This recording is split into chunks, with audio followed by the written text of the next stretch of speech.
Just my man. Hey, Thank you so much Thank for coming on. Appreciate that. First thing first, we're working with a lot of individuals that want to become high-performing individuals, so high-performing men, make more money, get fitter, and that sort of thing. In your opinion, in your mind, when I say a peak performing or a high-performing man, what does that mean to you? Doing the things that you don't want to do.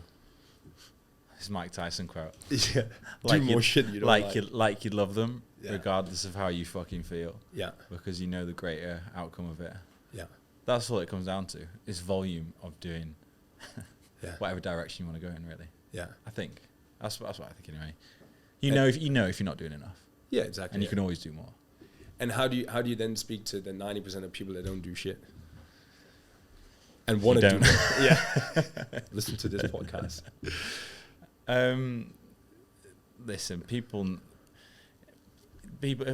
look in the mirror, they know they can do more. Like it really comes down to them. No one's gonna make them do anything. You know what I mean? We can inspire people. You can motivate people by listening to podcasts, fucking David Goggins, whatever you want to do. Yeah.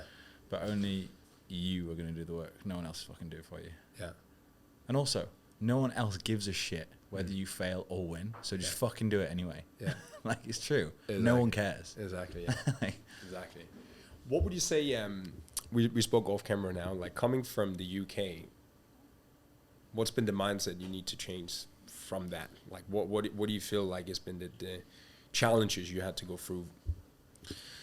I mean, I'm British, proud to be British, but like, I feel like the whole place, especially with the economy as it is right now, is very negative. Yeah. And I think the weather has a massive influence on this as well. But like, I feel if you speak to a lot of people who have come from the UK who now live in Dubai, they will give you the same answer about the mindset of people from the UK, where it's negative. They don't like to see you go up. And if they are up, there's jealousy involved, and all this kind of stuff, you know. Yeah. And it's refreshing to come to a place like here, like especially when you first come. But it's just the mindset that's totally different, bro. Yeah. And I don't think it's going to change. Nah. I don't even think like it's UK, just UK. I think it's every place where people live and never left, they all say the same shit. Yeah, because I can only speak from the UK, obviously, but like, it's like if you don't go out of your comfort zone, you'll stay around the same people. If you're doing the same thing, expecting different results, you're just gonna stay there. You're gonna stay there, and then anyone else who's doing better than you, you're gonna probably you'd be jealous because you're not doing it. Yeah. But then again, it gets down to your mindset. You can be jealous, or you can ask how, why. You can ask questions and then further it. Yeah. But a lot of people don't. They just stay. Like we were speaking about the other day. Some people haven't left the country. Yeah. The state, the city. Yeah. I mean, you don't need to leave America if you're in America, because every state is like a different country. But in the UK, people just don't leave, and they stay there. Yeah. So with the UK and that sort of thing, what were you doing? What, like 5-10 years ago? Were you in the UK working there, or what were you doing? 10 years ago, I was PTing in a gym in Manchester, a private gym. Yeah. I'd probably just made my website. It's funny because I spoke to Charlie about this in here. It was called a website called Wix.com. It was terrible. It was like my first website. Yeah. And I made some shitty PDFs, probably like $29.99. I would try and sell. Yeah. And it was really, really bad. It was a bad time. And I honestly didn't have. Do you know, it's funny because like the things that are available now, you can learn how to learn a skill or to get somewhere within a few months, 3 to 6 months. But I didn't have a mentor. There wasn't really a mentor back then. Yeah. I just had this blind faith of I need to go further in my space. Yeah. And I was at that point when I was around that age, 25, 26, I was doing well in person, but I didn't have any time. Yeah. So therefore I needed to go online. Yeah. And I made a shit site. Didn't think anything of it. And then slowly but surely it just developed. From there, yeah. Yeah.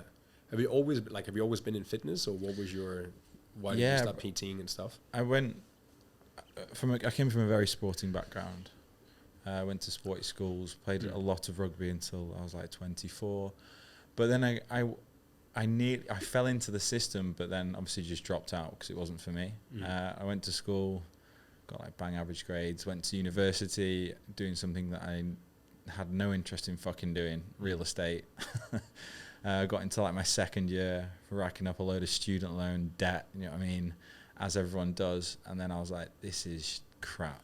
Like, what am I doing? But the thing I was consistent with was exercise. So I was just like, why not just go into that? I'm doing it every day. Yeah. But then when you do, like going back to like the 25, 26 age, what you enjoy then becomes a chore because it's your job. Like I remember having to go to another gym just to work out to get out of the fucking environment that I was in. I'm sure everyone's been there as a trainer as well. Yeah, I've been a trainer as well. I actually started that in Australia, and I was like, same as you, always been in a sporting background and that sort of thing. Never thought about I would actually do it, like for work. And then like you come to a place and you're like, that makes sense. Let's start training people and start doing something. And then it becomes a chore. It becomes like, what am I doing here? Yeah, but it's about getting your time back as well, isn't it?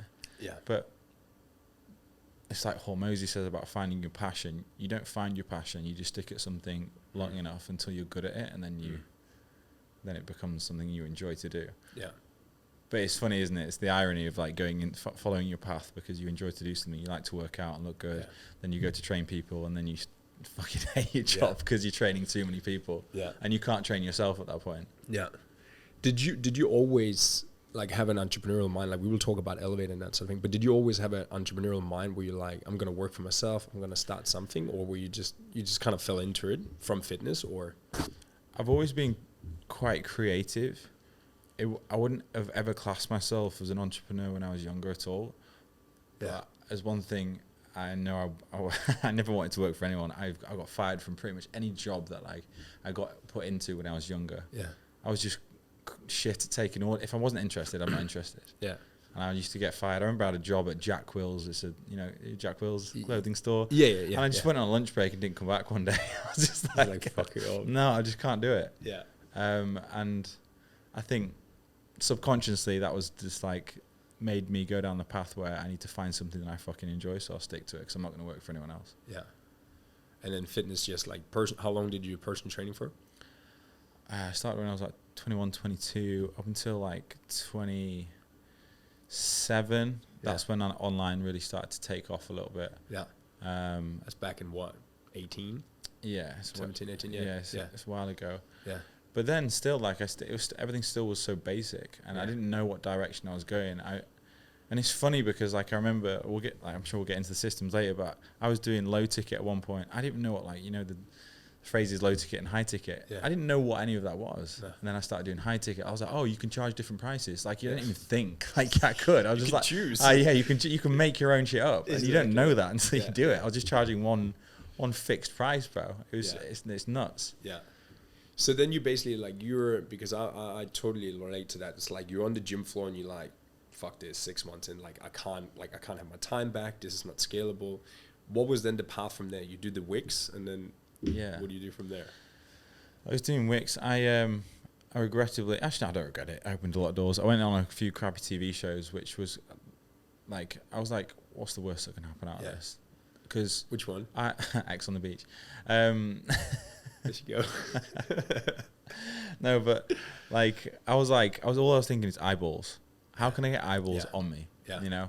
I'm in person and I've got my clients here. I'm online. I haven't got a presence. Yeah. It takes a long time. So fast track, guaranteed. Like, this is not the type of like audience I want to be attracting. Like young, like 16-year-old boys and girls, whatever it is, whoever's watching. But still, it gives you attention. Yeah. And if you have attention, you can leverage it. Yeah. And so I guess like that was kind of the foundation of any audience that I have today. Yeah. And then I started to upgrading systems. Yeah. And I eventually got contacted by Affluencer, which is a tech company who are now owned by our software development who we're in partnership with. Yeah. And they built my own app, which was a low ticket subscription based model. And it's great if you've got a few followers, Yeah. Because then you can pump it out to the masses. It's an automated system. So like you get 200 people paying $50 a month, 10K recurring rev. Yeah. So that was, I got to that kind of level, and that gave me so much time back and freedom because it's automated, it's on an app. And at that point I kind of left all my in-person people, transferred them over because they've got accountability. It's from your phone as well. That gave me full freedom. And then I really had more money to invest in new systems and content, lead gen, ads if I wanted to do it. And that's when like I kind of realized this is where I need to go online coaching. Yeah. But I did that for like maybe a year and just over a year, I think. Yeah. And I didn't know what was high ticket was. And then I met my business partner now, Jamie. Yeah. And so I was doing really well with high ticket. I was on a good trajectory. And then I met him, and he was like, me and my brothers have just been doing high ticket. And I was like, what's that, bro? He's like, we've been selling these programs, like 1 to 2K packages. I was like, get lost. It's like, off the app. Who's buying that? Yeah, yeah. And then basically they gave me some sort of like, it was a script, just bullet points. At this point, I probably had around 300,000 followers or something. It was quite a good amount. It was after you've been on the show. Yeah, I've been on a few shows, and then I did like a type form, put it on my story, and I got a shit ton of leads in. Yeah. And like first month did just short of like 6 figures USD, which was like, it was nuts. And I was like, this is game changer. Yeah. And like in hindsight now, hindsight is a beautiful thing. I totally left my low ticket. Yeah. I just ignored it because it was just going, it was like subscription, but that subscription slowly went down, and I went full pelt on high ticket, and the rewards are obviously great with high ticket, as you know. Yeah. But in hindsight, I wish I kept that subscription-based model going, because that was just like your cushion. And it was bread and butter. Yeah. So now we basically did really well within the high ticket space. And now we teach people to do exactly the same and not make the mistakes I did. You know? So try managing both, automating as many systems as you can as possible, and just scaling. Because there's so much opportunity in the coaching space. But I was having a conversation the other day. It's when you are in a position when you're PTing and your hours off, like you've got no hours left in the day. There's no headspace left. You need to go back to be able to go forward. So you need to look at your clients. Who's the ones that aren't really like getting the most value out of you that you can use for a testimonial. You need to get rid of them. They'll give you 2 hours back in the day, and then do some work online. Yeah. Because you can contact hundreds of people online to get more clients, you know. But if you don't go back, you won't get 2 steps forward. Yeah. Because people get in that cycle of their days full of PTs and they're exhausted, they hate their job, and they're just doing that day to day to day. 3 to 6 months time, will you be in the same spot? Yes. Yeah. And so it's just about changing your focus and getting your time back to give you more time so you can help more people. Yeah. What was sort of like, going from you being a PT and then getting to kind of the beginning of where you're at there? What are the mindset shift you had to work through? Limiting belief, I don't think I can do this, tech, whatever. Like, what are some fundamental mindset shift you had to work yourself through to get to just the beginning of where you're at now? I think everyone's been guilty of this, of getting busy and productive mixed up. I was very busy a lot of the days, but was I actually moving forward and being productive? No. So it's very important I'll try and make lists and prioritize the ones that need doing ASAP and what's going to bring me the highest return. Because I think I still see a lot of people today, like they're running around like a blue-ass fly, and they're not getting that much done. So that's probably one of the biggest things. Getting focused on what really matters. Yeah. Yeah. That's another thing. Like if you like speaking to some of our coaches, I was on a call with one today, and they're doing too much of the groundwork. They're doing check-ins all day. They're doing fulfillment. I'm like, is that bringing you more leads in so you can grow? No. Okay, so you've got the revenue coming in with these current clients. Let's get someone who can automate that, get a coach to go underneath, so you can bring more people in. That's where you're most valuable. So it's just like, where are you most valuable? And put yourself there. Yeah. If you're not, get someone to do that fucking job for you, because otherwise you're going to stay in the same spot. Yeah. So Elevate was created back then, or is that something you created now after you figure out obviously your own method and stuff? Or so after the first year of myself doing high ticket with Jamie, we basically after a year we scaled so quick, and then we were like, right, we're gonna make a business. So we called it Elevate Agency. Yeah. And that year when we did do well, the owner of the software company who I was working with before for the low ticket, he's called Ken. He's in Dubai actually. He was like, Josh, do you want to go for a coffee? And I was like, yeah, sure. And he was asking like, oh, what's this new thing you've been doing? And I thought he was just trying to steal my idea. I was like, what do you want, Ken? I was like, but now like, because they focused on low ticket, now we're going into partnerships. Now we teach people to do both. Yeah. So that's when it was kind of born. It was just about like nearly 2.5 years ago. Yeah. I guess. And, it's amazing, man. Like from a coach to see like someone lose weight to get into a wedding dress, whatever it is. Yeah. For me to teach someone to get like, there's a guy called Nathan Clement, for example, who's just popped up in my head. Like he's a 21-year-old kid. He was earning £500 a month. By month 1, he did 4.6k, and then by month 2 and 3, done 5 figures. Like he's done over 10k. Like I mean USD, but still, it's like. It's game changing, bro, for these people, and I fucking love it. We had like 600 people come through the mentorship last year, and it's so rewarding. Yeah, because I remember he messaged me at Christmas. He took his girlfriend away. He's like, "Right, I didn't have to check my bank account when I took her out for dinner." I was like, "It's nice, my man." Yeah, love that, bro. Yeah. How do you actually see fitness? Because I think that's a main core for all of us. Like, how do you see the principles you learn in training your own body, you still training, you still going hard, with the fundamentals of business and just being a better operator in general? Like, what are the core fundamentals? I love that question, bro, because I think that's so important. Yeah. Like the fundamentals you learn in the gym relate to life. Yeah. The reps you have to put in to get the small results, delayed gratification, for sure, I think. And then going on the days when you don't want to go, within reason, without injuring yourself, are probably the most important. Yeah. So I think the mindset that it creates, it's not even about like the physical, or a little bit is, but it's what it creates long term. Yeah. I think it's just it's the character traits, you know, of like doing the boring work, like waking up every single day and like. I don't know, man. Like, it's almost like when you're in like a squat or a leg press and you're like in the last rep, like that, like animalistic, like intensity, you would get on like days when there's long days with work and calls and that sort of thing. Like, I think it's that edge.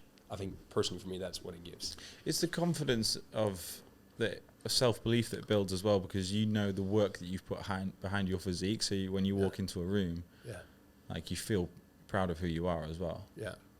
I think that's something that's very important. Yeah. How much is mindset in the things you're coaching and teaching your clients around? Because I assume a lot of people are coming, you know, lead generation, we want more clients and that sort of thing. So when you talk to the guys you're working with, the coaches and that sort of thing, how much of it is personal development and fucking mindset? That's a good question, because like we provide systems that we know have a track record that work. But if you don't have the self-belief that you can't get it on a sales call because you've never sold a high-ticket package, we need to teach you how to do that. And that you need a conversation. But confidence only comes from repetition of doing something over and over again until it's done, and then you can go to the next level, right? Yeah. So we have to get on calls with people and then gas people up and tell you, I do this. Like, people are on a call with you, realize who the fuck you are. This person needs help, so give them help. Yeah. Like, I think that's, people don't realize when you're on a call with someone, they want your help. You just got to make it work for them. Yeah. So you just sometimes need to have a word with yourself. One of my friends, Alex Cannon, said whenever he was nervous to go in a room, he just paused and just think like, be the person who you need to be right now, and just cut out these nerves. Yeah. Be the person that it's an act. Yeah. Just act for this minute. You need to put in. Yeah. Be this guy. Yeah. I think, I think, you know, in the end of the day, bro, like you hang around a lot of successful people, and like, we don't know what people are thinking. Like, I think all of us are shit scared. You know, in the end of the day, like all of it, like it's just different rooms we're getting into. Yeah, it's so true, bro. Like every level has a different devil, and I was speaking to Jamie about this today. Everyone's winging it. Yeah, but like, I'm sure if we went into a room with like some big dogs, right, we'd be fucking nervous. Yeah, yeah. But like, it's true. Yeah. And like, I've had people come to me with conversations and they'll be shaking. I'm like, what's wrong? I'm like, why are you nervous around certain people? Yeah. But like, I'm sure if we were hanging around with something like met Elon Musk, I'd be pretty shaking too. Obviously, I'm not saying I'm Elon Musk or anything, but you know, you get the point what I'm getting at. Yeah, yeah. you get nervous when you hang around people who are further up than you. But then again, the fact that you can get around certain people is a good thing. Yeah. When you're uncomfortable, it means you're going to grow. For sure. And I think, like as your friend said that, like, I think that is just a good reminder. Like, should I go today? Should I do this? Like, you walk into the room, you feel shit scared. Like, do it. Just taking a moment, look in the mirror. Yeah. Be that fucking guy. Yeah. Pump your chest up. You did chest today? Yeah. Yeah, exactly. Yeah. That's good. How do you utilize that here in Dubai? Like the networking, what's changed for you purely just from the demographic of being in and around different people like yours in Dubai? Dubai it's a strange place because I actually came here a few years back and I was really lonely. Yeah. And it is what you make it. But now you surround yourself with the right people, you get invited to stuff. Everyone like does like masterminds, as you know. Charlie's doing one, and go on boats. They invite people to boats. People want to be around the same people to be seen together. It works in their favor. Social media, tagging, brainstorming, intelligent conversations. So, but you've got to put yourself around those people as well. You've got to make an effort. It's a very transactional place, but like you almost want to have value to give value to get it off other people. Yeah. You know, like if people want to be around you, it's because they like your energy, they want your information, and you've got to give it back. It's like, do you know what I mean? Yeah. Yeah, because I think like, especially when you're coming up and you're trying, to break into new circles, it's like, what do I have to offer here? Mm-hmm.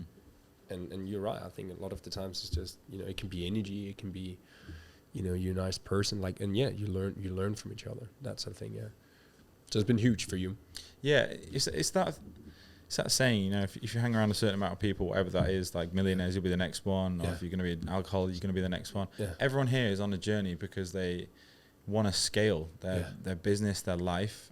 And I feel like being around these people all the time, everyone's just elevating. Yeah. Pardon the pun. There you go. Yeah. So what is that, to wrap around like Elevate and stuff, what is your, like, just for people to understand, what are you working mainly with trainers, coaches, like, and what is the system? What is the secret sauce of Elevate? We literally work for whether you're a PT, want to get off the gym floor. Yeah. We teach you everything from offer creation, content strategy, lead gen, sales, fulfillment, high ticket, low ticket, or we can build fully automated systems with platforms with our software developers. We can build pretty much what suits you and your demographic, or if you want to do the whole lot, if you have got that reach. We've got some of the biggest names under our books on the planet, which is it's insane. Yeah. But again, you need to be able to put in the work. Yeah. Same thing, but it's very rewarding. Yeah. And you feel like the personal brand aspect for you, like I would love to talk with you about that, because obviously you're in that space.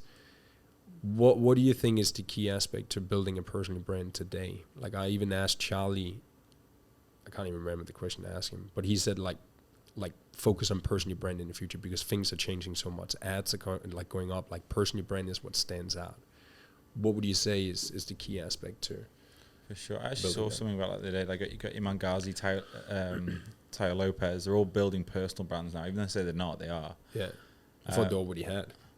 Yeah. Oh yeah. Of course they already have. Yeah. They're probably teaching it now. Yeah. They're fucking monsters, man.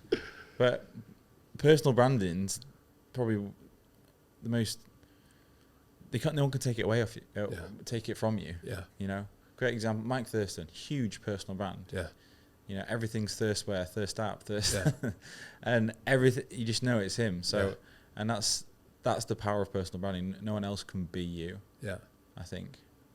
Well, how do you think he's been able to build that? Because in the end of the day, how do you build this kind of thing? Even if you just take Mike Thurston as an example, like how has he been able to like stick out? He's probably been in the game a long time, YouTube, all that sort of stuff. But like, there's a lot of people in Dubai that looks good. They got fairly decent profiles, all that sort of stuff. Why has he been able to pop out, you think?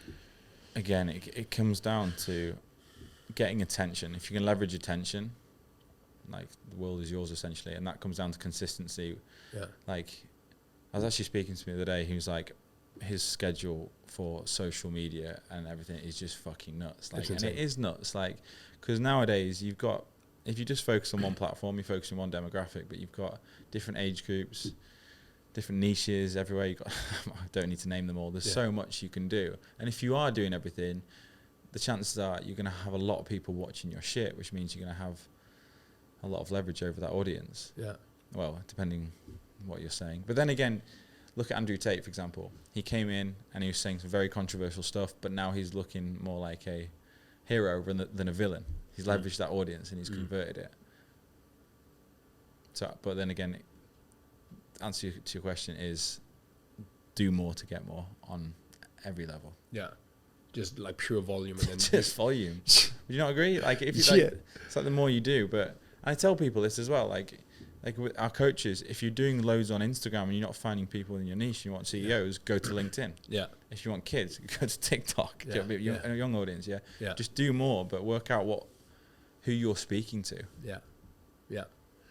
One of the things, even with Mike and that sort of thing, when you look at that, Alex and Moses is probably the prime example of that concept. It's like, give, and then maybe ask at some point. But like, how do you then advise people that don't have that reach yet and they don't have the money to be building a brand, but at the same time putting food on the table?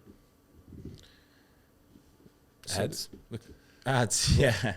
The problem is with ads, you probably don't have the budget to start if you're only just starting out. Yeah. So you've got to start up with the fundamentals of what you have. So everyone has a phone if you are lucky enough to have one. And then you can start off with your social media platform.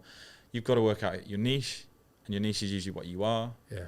Because then you're going to have consistency because you're usually posting about whatever it is, and then you're going to be able to talk to whoever speak to you. You're going to be able to talk to anyone who asks you about what you're posting about because you've been there, you've been through the pain points and the struggles. Yeah, that's how you're going to have consistency.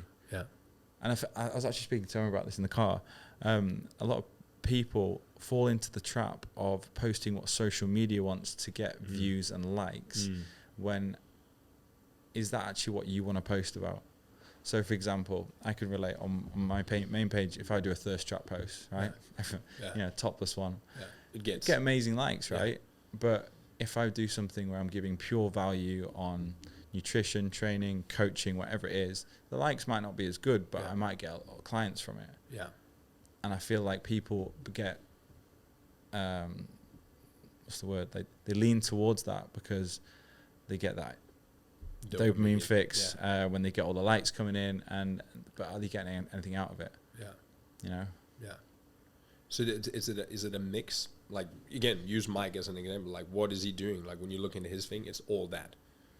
It's creating that image. It's all like leverage, like reach posts kind of thing, like carousel pictures. I think you've got to choose your platforms and then kind of post what's going to be best suited toward those platforms. Like I said, like if you're going to LinkedIn, you can speak to people and run ads that are very informative towards CEOs. Yeah. If you're on TikTok, you want to be doing more like entertainment stuff, but you can still provide value on there as well. Yeah. Instagram's a mix of everything. Yeah. Then you can run ads. As soon as you've got leverage and you've got some revenue and some leads from them, you can start to pump ads across the board, and then the reach is however much money you pump into it. Yeah, yeah.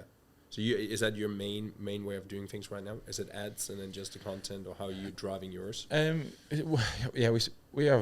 spend quite a lot on ads, to be honest. But I've seen them. But I've seen them. Probably out. Yeah, they're good. Yeah. But again, ads, you get a lot of people can just click it, right? But the main thing we actually focus on, and people bash this a lot, is cold outreach.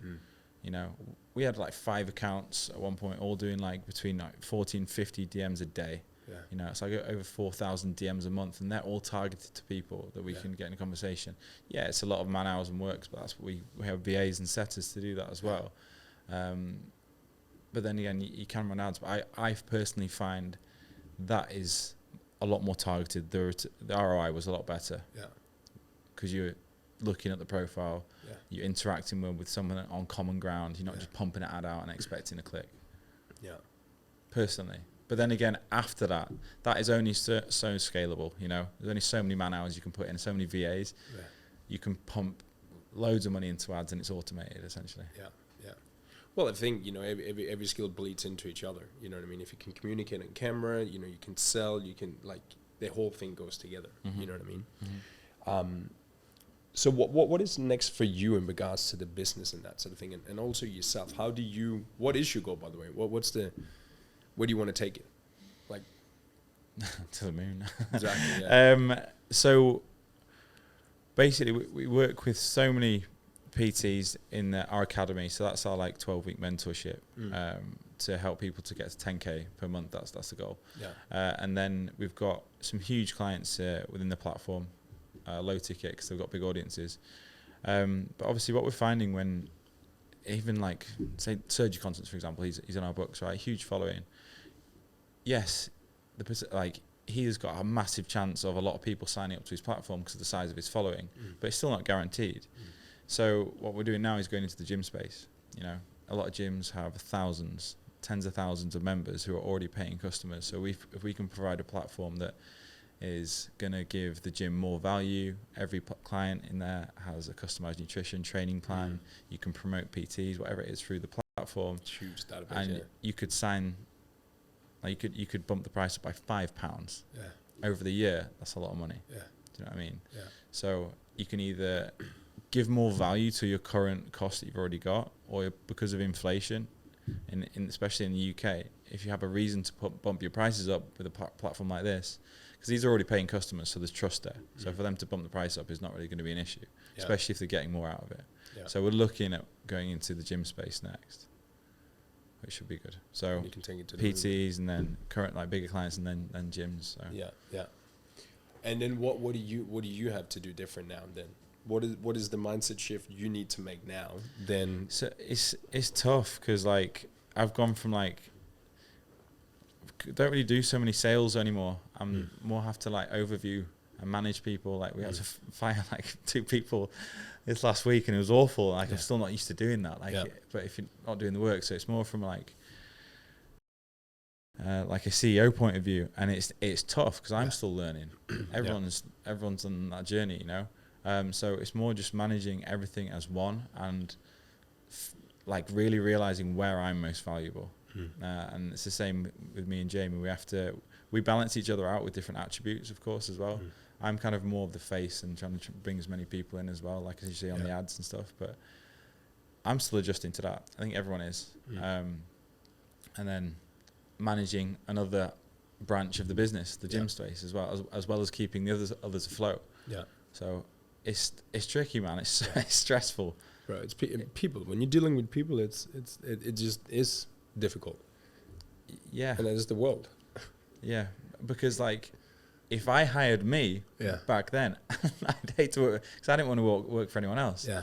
Do you know what I mean? So you've got people who are working for you and they probably they might not want to do the work. Yeah. So then you've got to let them go. So it's tough. Yeah. Working with people is difficult. Yeah. And that's why I think it's very important to reward your team if they are doing well, for sure. Yeah. So team building, like getting above, like getting more of that CEO mindset, like is that where you're sliding into right now? Yeah, man. And like when we kind of start, or when you start any business, you kind of work with people who you get along with, and it might be friends and whatnot, and then like you go into roles where you're strongest, and that's also tough as well because working with people who you're on a friendship level with, and you need to get shit done can be quite like an awkward conversation, you know. Yeah. So yeah, team building is massive, and then managing the team, keeping people.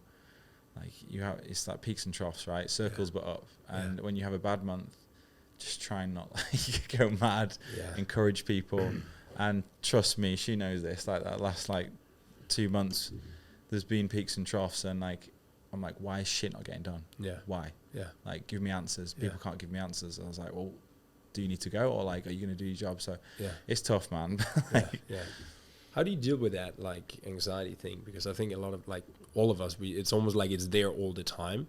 And then you get, like, fuck, this is pretty good. We're going to take off now. And then, like, shit happens. Like, how do you mentally, because personally for me, I'm always just, like, going through it now of, like, okay, you got out of that situation before. It's almost like you get that confidence and belief in yourself that no matter how much it hurts right now, you will find a way out. Like, do you have any I don't know, frameworks, like anything you go through every single time when there's stressful situations, or go to the gym. if Michael B. Jordan had that quote, you've got to have that blind faith that everything's just going to work out. Yeah. And you just got to keep going. Yeah. And it's true. There's so many times on my journey over the last 10 years, I've wanted to just change directions, but then there's that point, that part of me is just like, no. Yeah. Keep going. It's just today. Yeah. Yeah. Everything is temporary. This bad patch or good patch, that everything's up and down. Yeah. But you're learning. Every time you fail, you learn. Everyone above you or further ahead than you has failed more times than you can even imagine. So you just got to keep going and keep learning. Yeah. The only time you lose is when you stop. Yeah. So just keep fucking going. Yeah. Yeah. It sounds simple, but it's true. Yeah. Well, it really just, everybody goes through the same thing, and it's gonna be tough. You know what I mean? It's just like, do you want it? Is it the right vehicle? And then what else do you need to do? You know, It relates to everything in life. Yeah. If you stop doing the thing that you're doing, it will stop. Yeah. Progress is progress, no matter if it's like. Did a video on it the other day. Like, the client said, I've only dropped £1 in a week. I was like, you drop £1 every week. Yeah. That's like £52. That's like That's a lot. 21 kilos or something. That's a lot. Yeah. Yeah. That's for a year. That's Perspective, basically. Yeah. Yeah. But that's another thing. We live in such a fast world. Everything's so instant. Yeah. People want shit now. Yeah. Yeah. There's no delayed gratification. That's the problem. Yeah. Yeah, that's the good thing about Bali. In some ways, sometimes you get connected with that again. Fucking kids running around in the street, like poor people and that sort of thing. It's quite amazing to see. Like, you just been off a sales call or things that didn't work out today, and then you go out on the street bare feet and you see all the kids jumping around. Like, that for me is helped a lot. I think Perspective, yeah. Basically just sit down and be like, fuck, another day, I should say, another day. I think I need more of that. Yeah. Yeah. When you do work online, it's the irony of you have freedom, but you become a slave to your own trade. Yeah. So I'm on my phone or on the computer all fucking day. Yeah. Yeah. And like you said there, like, to be able to go outside and see some kids running around, do you know what I mean? Yeah. That aren't on iPads. Like, it's nice. Yeah. It's life. Yeah. Yeah, I think I don't know. It's a tough one. What do you try to do to get out of that? Like, I'm actually really bad for like trying to escape that, and this sounds awful because I'm. But you like it as well. I'm the same, bro. You like it. You know what I mean? Like, you like being busy and being in it. Yeah, I love it. Yeah. The only time when I actually shut off is when I go for a beer with you. Yeah. I'm just a big beer drinker, rugby lad, so I love beer. Yeah. But if I go for dinner, I can literally put my phone down for a bit. But then it's like I get anxiety of picking it up because I know there's like 250 messages that are unread on my phone right now. Yeah. I need to get through. Yeah. I will get back to everyone. That's right. It is bad. It is bad. How do you see the online and the offline play in? Like, should we go more out being offline again, like shaking hands with people, meeting, speaking at conferences and that sort of thing? Like, or do you just think double down online and just fucking? I think you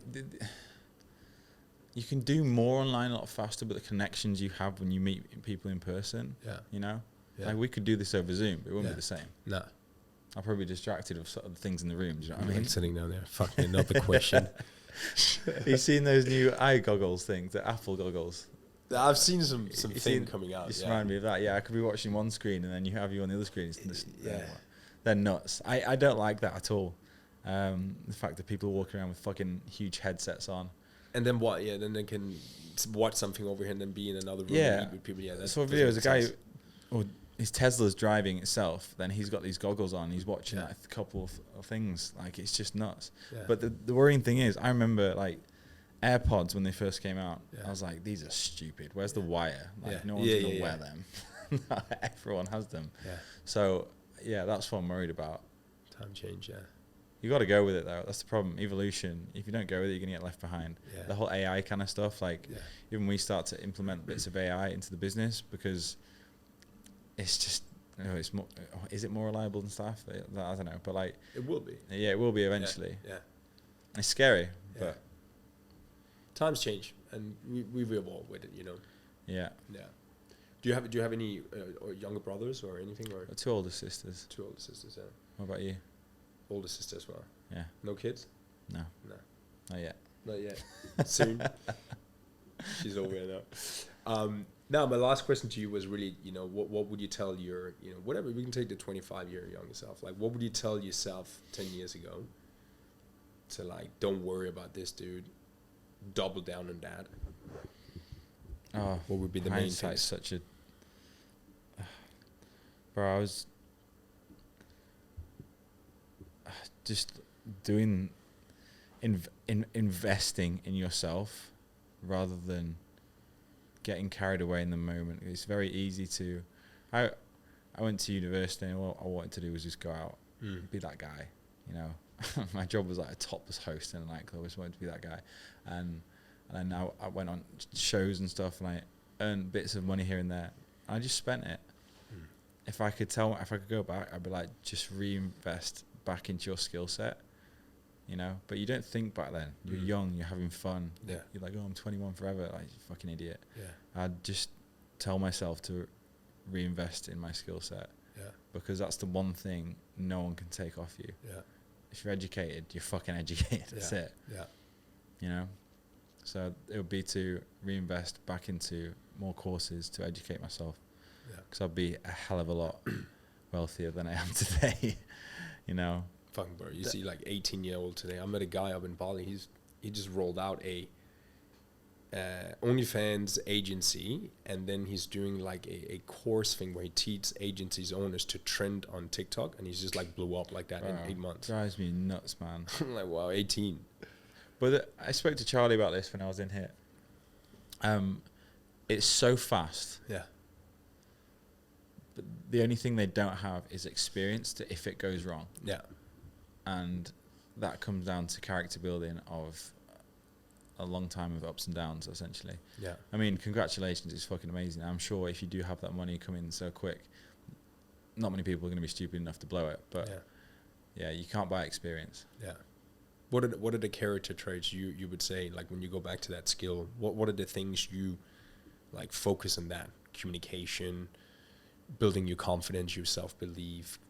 Like, what would be the main character traits, skills you would focus on? When I was younger? Yeah, like, learn them quick, like, because it's going to be valuable for you in the future. How to speak to people correctly. Yeah. People skills is fucking everything, man. Yeah. Yeah.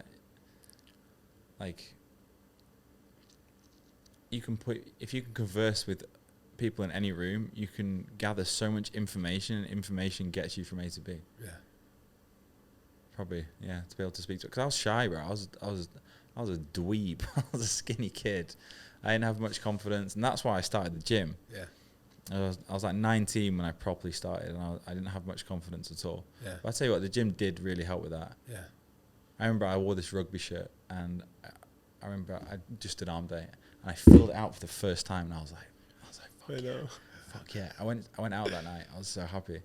So the chick's gonna dig this. Yeah. But yeah, 19. Yeah. So communication, like learning how to be around people, sales, marketing, like where would you put these sort of things? Have you any practice skill, like sales? Have you just done it? Just done it, bro. Yeah. Done it and then reinvested in, so Chris Spearman, you know him? Yeah. So worked with Chris and his team, but it was just repetition of doing the thing. I was like terrified when I first went on my first sales call. I didn't really have a clue what I was saying, but then Jamie did the whole, remember who the fuck you are, and I was like, yeah, remember the fuck I was like, but then luckily what the mistake I did was just going up the offer. Hey bro, you're gonna get nutrition training and check-ins, but then everyone can get that, especially nowadays. Yeah. I think back then, like when we started, the AI kind of aspect wasn't too much of a thing, but now it's all about, selling the dream, going through any objections before the end of the call. Yeah. So learning, again, that comes down to communication. If you speak to Chris, I noticed he did it the other day in the gym. Like he totally switched character when he had his bag on the gym floor, and the cleaner came and says, you can't have your bag on the floor. Would you mind putting it away? He said, yeah, absolutely, no problem, whatever. And I was like, you're not going to put it away? He didn't say when. And it's just the way he switched his character and then used the information. I was like, you're so right. Yeah. But the guy was happy and he walked away, thought he was going to do it. Yeah. So it's just interesting how you can speak to people to get them to do the things that you want to do. Yeah, he's good with that, man. Like that's why, like, personally, I love sales because of that one thing. It's just like, for me, it's just the ultimate personal development.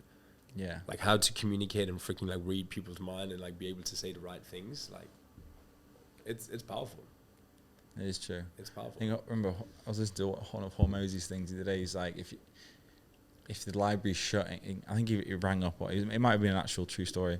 I think if someone rang up and said, "I'm so sorry, I'm super late. I know you're shutting right now. Is it possible I get a book?" They're like, "No, we're gonna shut." Yeah. Then he rang up or something, and he goes, "Do you want to be the coolest librarian in the world? Like, I'm gonna come down. I'm just gonna grab this book. It'll be 2 minutes. You're gonna be the best." Yeah. It's just how you open the conversation. And like, no problem, man. I want to be the coolest librarian. Yeah. So, like, it's just how you go about saying certain things to make people feel a certain way to get what you want. It's pure manipulation when you say it like that. Yeah. Yeah. It's you familiar with Grant Cardone stuff as well? Yeah, I know he is, but yeah. But like always agree. That's his big thing as well. Like just always agree. Yeah. Like totally agree, and then like you move on to something else. Just nod, smile, and do what the fuck you want. Anyway. I totally understand, my friend. I would love to as well. Anyway, Josh, appreciate your time. Where can people find out more about Elevate? Is right there. I hope you can see his face as well. Yeah, Elevate is there. Yeah. Where else can they find more about you? Head over to Instagram at Josh Mooney. Nice and simple. Just Mooney, yeah. It's actually a simple one. I looked at it and I'm like, he's probably bought that one.